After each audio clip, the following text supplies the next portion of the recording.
আসসালামু আলাইকুম। আজ 12 ডিসেম্বর 2025। গতকাল 11 ডিসেম্বর তফসিল ঘোষণা করা হয়।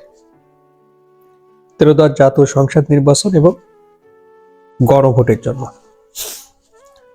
আজ 12 ডিসেম্বর 2:35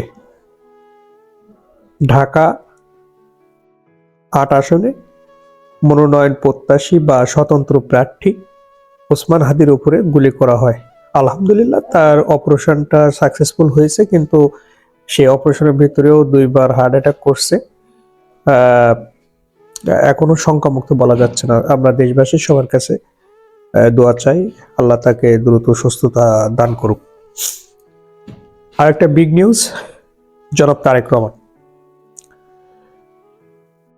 বাংলাদেশ জাতীয়তাবাদী দল বিএনপির ভারপ্রাপ্ত চেয়ারম্যান জনাব তারেক রহমান আগামী 25 ডিসেম্বর দীর্ঘ 17 বছরের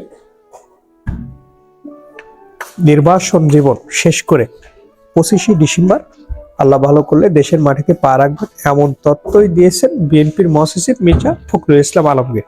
শুক্রবার বিএনপি চেয়ারপারসন বেগম খালেদা জিয়ার গুলশনস্থ কার্যালয়ে একটা মিটিং শেষে, স্থায়ী কমিটির মিটিং শেষে এমন তথ্য জানিয়েছেন মির্জা ফখরুল ইসলাম আলমগীর। দেখা যাক 25 ডিসেম্বর জনাব তারেক রহমান বাংলাদেশে আসেন কি না। যদি আসেন তাহলে তিনি দলের হাল ধরবেন, আর না আসলে পরবর্তী কখন আসবেন সেটা জানা যাবে। তবে এবার হয়তো তিনি চলে আসবেন, যেহেতু স্থায়ী কমিটির বৈঠক শেষে এমন তথ্যই দিয়েছেন বিএনপির বর্তমান মহাসচিব মির্জা ফখরুল ইসলাম আলমগীর। তো সবাই তার আশায় প্রতীক্ষায় রইল এবং তিনি বাংলাদেশে আসবেন, এটাই শেষ কথা। আমরা দেখতে থাকি কি হয় 25 ডিসেম্বর। আসসালামু আলাইকুম।